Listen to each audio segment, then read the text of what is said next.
નિર્વિકલ્પ સમાધિનું સ્વામિનારાયણ હરે સંવત 1882ના કાર્તિક સુધી એકાદશીને દિવસ સ્વામી શ્રી સહજાનંદજી મહારાજ શ્રી વરતાલ મધ્યે શ્રી લક્ષ્મીનારાયણના મંદિરથી ઉત્તરાદિકોરે ગોમતીજીને કાંઠે આંબાવાડિયામાં સિંહાસન ઉપર ગાદી તક્યા નંખાવીને વિરાજમાન હતા ને ધોળો સુરવાર ને ધોળો અંગરખો પહેર્યો હતો અને ગુડા રંગનો રેટો કમરે બાંધ્યો હતો ને માથા ઉપર કસુંબર રેટો સોનેરી તારના છેડાવાળો બાંધ્યો હતો ને ખભે કસુંબલ રેટો જરકસી છેડાનો વિરાજમાન હતો ને કંઠને વિશે ગુલાબના પુષ્પના હાર વિરાજમાન હતા ને માથા ઉપર ગુલાબના પુષ્પના તોરા વિરાજમાન હતા ને ભુજાઓને વિશે ગુલાબના ગજરા ને બાજુબંધ બાંધ્યા હતા.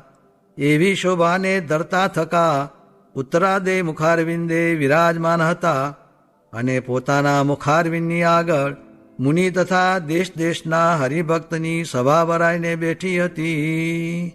પછી વડોદરાવાળા શુભારામ શાસ્ત્રીએ શ્રીજી મહારાજને પ્રશ્ન પૂછ્યો જે, હે મહારાજ, મુમુક્ષુ હોય તે જ્યારે નિર્વિકલ્પ સમાધિને પામે ત્યારે ગુણાતીત થાય ને ભગવાનનો એકાંતિક ભક્ત થાય ત્યારે જેને નિર્વિકલ્પ સમાધિ ન થાય તેની શી ગતિ થાય?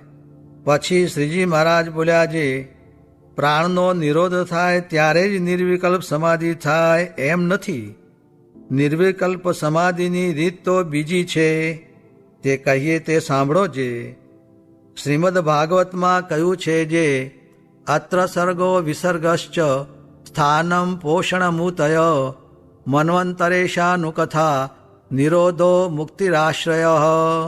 એ શ્લોકનો એમ અર્થ છે જે, વિશ્વના સર્ગ વિસર્ગાદિક જે નવલક્ષણ તેણે કરીને જાણ્યામાં આવે એવું આશ્રયરૂપ જે શ્રી કૃષ્ણ ભગવાનનું સ્વરૂપ તેને વિશે જે મુમુક્ષુની અચળમતી થઈ, જેમ આ આંબાનું વૃક્ષ છે તે એકવાર દ્રઢ કરીને જાણ્યું પછી કામ વ્યાપે, ક્રોધ વ્યાપે, લોભ વ્યાપે તો પણ કોઈ રીતે આંબાને વિશે ભ્રાંતિ ન થાય જે આંબાનું વૃક્ષ હશે કે નહીં હોય. તેમ જેને પ્રત્યક્ષ શ્રી કૃષ્ણ ભગવાનના સ્વરૂપનો દ્રઢ નિશ્ચય થયો ને તેમાં કોઈ જાતનો કુતર્ક ન થાય તો તે પુરુષના પ્રાણ લીન ન થયા હોય તો પણ નિર્વિકલ્પ સમાધિ છે ને પ્રાણ લીન થયા હોય તો પણ નિર્વિકલ્પ સમાધિ છે. અને જેને એ ભગવાનના સ્વરૂપમાં સંકલ્પ વિકલ્પ રહેતા હોય જે બ્રહ્મપુરને વિશે કેવું ભગવાનનું સ્વરૂપ હશે અને શ્વેતદીપ ને વૈકુંઠને વિશે કેવું ભગવાનનું સ્વરૂપ હશે અને તે સ્વરૂપનું ક્યારે દર્શન થશે એવી જાતના સંકલ્પ વિકલ્પ કર્યા કરે પણ પ્રગટ ભગવાન મળ્યા તેને જ સર્વના કારણ જાણીને તેણે કરીને જ પોતાને કૃતાર્થ ન માને અને એવાને જો દૈવેચ્છાએ કરીને સમાધિ થાય તો પણ સંકલ્પ વિકલ્પ મટે નહીં અને સમાધિમાં જે દેખાય તેથી નવું નવું જોવાને ઈચ્છે પણ મનના વિકલ્પ મટે નહીં. એવો હોય તેને સમાધિ છે તો પણ સવિકલ્પ છે અને સમાધિ ન હોય તોય સવિકલ્પ છે. માટે એવો હોય તે ગુણાતીત એકાંતિક ભક્ત ન કહેવાય અને જેને ભગવાનના સ્વરૂપનો દ્રઢ નિશ્ચય હોય ને તેને સમાધિ છે અથવા નથી તોય પણ તેને સદા નિર્વિકલ્પ સમાધિ જ છે. પછી દીનાનાથ ભટ્ટે પ્રશ્ન પૂછ્યો જે, મનમાં સંકલ્પ વિકલ્પ ટાળવાનો ઉપાય કરે અને જો મનને ન જીતી શકે તો તેની શી ગતિ થાય? પછી શ્રીજી મહારાજ બોલ્યા જે, કૌરવને ને પાંડવને યુદ્ધ કરવાનો પ્રારંભ થયો ત્યારે કૌરવ ને પાંડવે વિચાર્યું જે આપણે એવે ઠેકાણે યુદ્ધ કરીએ જે તે યુદ્ધમાં જે કોઈ મરે તો પણ તેના જીવનું રૂડું થાય. એવું વિચારીને કુરુક્ષેત્રને વિશે યુદ્ધ કર્યું. પછી જીત્યા તેનું પણ સારું થયું ને એ સંગ્રામમાં મરાયા તેને પણ દેવલોકની પ્રાપ્તિ થઈ. ને રાજ થકી પણ અધિક સુખને પામ્યા. તેમ જે મન સાથે લડાઈ આદરે અને જો મનને જીતે તો નિર્વિકલ્પ સ્થિતિને પામે ને ભગવાનનો એકાંતિક ભક્ત થાય. અને જો મન આગળ હારે તો પણ યોગ ભ્રષ્ટ થાય. તે પછી એક જન્મે અથવા બે જન્મે અથવા ઘણે જન્મે પણ અંતે જાતો એ એકાંતિક ભક્ત થાય. પણ એણે દાખલો કર્યો તે છૂટી ન પડે. માટે બુદ્ધિવાન હોય તેને તો પોતાના કલ્યાણને અર્થે મન સાથે જરૂર વૈર બાંધવું. પછી એ મનને જીતશે તો પણ સારું છે, ને મનથી હારશે તો પણ યોગ ભ્રષ્ટ થશે. તેમાં અંતે જાતા સારું છે. તે માટે જે કલ્યાણને ઈચ્છે તેને તો મન સાથે જરૂર વૈર બાંધવું. ઇતિ વચનામૃતમ. એવી રીતે વરતાલ પ્રકરણનું પહેલું વચનામૃત જે તે થયું. દેશકાળ આવે તો સત્સંગીના ગામમાં પડ્યા રહીને ગુજરાન કરીએ, પણ મરવાની તો બીક જ ન લાગે. ને કલ્યાણ તો ત્યાગીને ગ્રસ્ત એ બેયમાં છે. સ્વામિનારાયણ રે સ્વામીએ વાત કરી જે મોરે તો મહારાજનો અનેક પ્રકારનો રાજીપો હતો. અને પ્રથમના પ્રકરણમાં ધ્યાન કરવું, ત્યાગ રાખવો, સત્સંગ કરાવવો, મંદિર કરવા ને ભણાવવા ઇત્યાદિ અનેક પ્રકારનો રાજીપો હતો. અને આ વર્તમાન કાળે ભગવાનનો શેમાં રાજીપો છે? તો નટની માયાના વચનામૃતમાં ભગવાનનું સ્વરૂપ નિર્દોષ કહ્યું છે. તેવી રીતે મહારાજનું સ્વરૂપ સમજવું, ને તેવી રીતે જ આ સંતનું સ્વરૂપ પણ સમજવું, ને ભગવાનની આજ્ઞા પાળવી, ને રૂડા સાધુનો સંગ રાખવો. તો તેની ઉપર મહારાજ રાજીને રાજી જ છે એમ કહીને મસ્તક ઉપર કળાઈ મૂકીને તકિયા ઉપર ઢળી ગયા. ને વળી એમ બોલ્યા જે બીજું અધિક કાંઈ સમજવાનું નથી, ને એટલું જ સમજવાનું છે જે મહારાજને પુરુષોત્તમ જાણવા, ને આ સાધુને અક્ષર જાણવા, ને આ બધાય અક્ષર છે અને ઓલ્યા મૂળ અક્ષર છે, તે પણ અહીં દેહ ધરીને આવ્યા છે. એ બે વાત પ્રથમના 71ના વચનામૃતમાં કહી છે. ને એ બે વાતને તો નથી સમજ્યો, ને તે વિના તો પિંગળ પુરાણ શીખ્યો, ગાતા વાતા શીખ્યો સર્વે સુર મેં. એક રામ નામ બોલવા ન શીખ્યો તો શીખ્યો સર્વે ગયો ધૂર મેં. એ વાત અમદાવાદના સાધુની આગળ કહી ને ગાદી ઉપર હાથ નાખ્યો.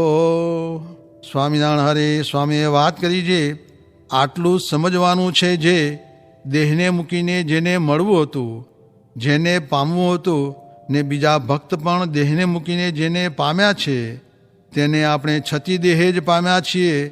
તેના તે જ ભગવાન ને તેના તે સાધુ છે. પણ આપણને જે પ્રાપ્તિ, મહિમા, સુખ અને લાભ થયો છે તેને આપણે ઓળખતા નથી. કેમ જે ભગવાનની માયાએ બાંધી લીધા છે, ને અજ્ઞાન એટલું દુઃખ છે. આ વાત વારંવાર 5 વખત કરી, ને દેહને મૂકીને કાંઈ જોવું બાકી રહ્યું નથી. દેહને મૂકીને આ મળ્યા છે તેની પાસે જાવું છે. આના આ ભગવાન છે, આના આ સાધુ છે.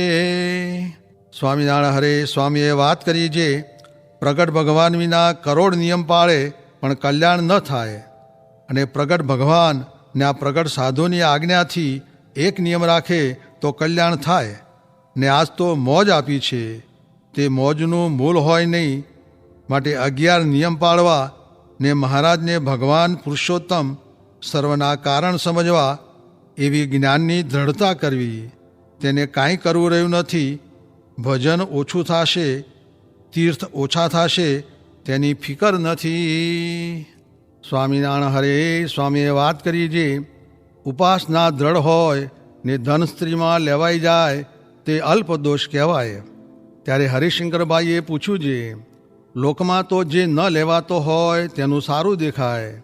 ત્યારે સ્વામી બોલ્યા જે લોકનું શું કામ છે, મૂળ તપાસો ને. સ્વામિનારાયણ હરે સ્વામીએ વાત કરી જે મહારાજ કહેતા જે હરિજનના અવગુણ હું જોતો નથી, અવગુણ દેખાય છે તો આડું જોઉં છું.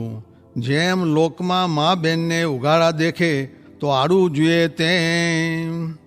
સ્વામિનારાયણ હરે સ્વામીએ વાત કરી જે જગતમાં દાન પુણ્ય સદાવ્રત ઘણા કરે છે, પણ દ્રૌપદીની ચીંથરી તથા વિદુરની ભાજી તથા સુદામાના તાંદુલ એટલું લખાણું. ભગવાન તો અધમ ઉદાહરણ છે, પતિત પાવન છે ને અશરણ શરણ છે, પણ ભગવાનનો આશરો કરે તો તે ઉપર અજામેળ તથા વેશ્યાની નિયમ પાળ્યાની વાત કરી.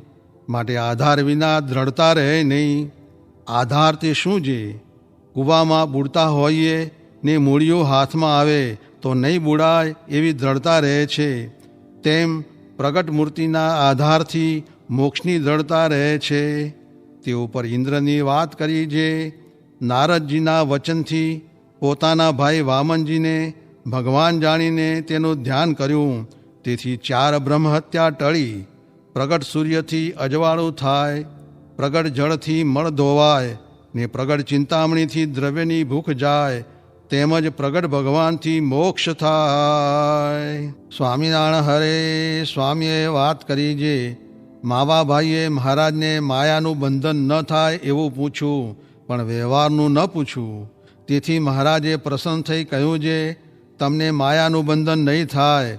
ને જીણાબાઈએ પણ સેવા માગી. સ્વામિનારાયણ હરે સ્વામીએ વાત કરી જે ભગવાન સ્ત્રીઓ સાથે રમે તે રજોગુણી ક્રિયા, ને તરવાર ચલાવે તે તમોગુણી ક્રિયા, ને સાધુનો માર્ગ ચલાવે તે સત્વગુણી ક્રિયા, ને ગુણાતીત ક્રિયા તો જુદી રીતની જ છે ઋષભદેવની ક્રિયાની પેઠે. માટે એકે ગુણ ભગવાનને વિશે છે જ નહીં એમ સમજવું. સ્વામિનારાયણ હરે સ્વામીએ વાત કરી જે ગોંડલના હરિજને કહ્યું જે શા પાપ કર્યા હશે તે મહારાજના દર્શન ન થયા. ત્યારે સ્વામીએ કહ્યું જે પુણ્ય કર્યા હશે તે આજ આ દર્શન થયા, નહીં તો ઘણા પાપ કરત. ભોજને છાદને ચિંતા વૃથા કુરવંતી વૈષ્ણવા. આપણે તો માળા ફેરવવી, રોટલા તો ભગવાન દેશે ને કેટલાકને દીધા છે પણ ખબર નથી ને કેટલાકને દે છે.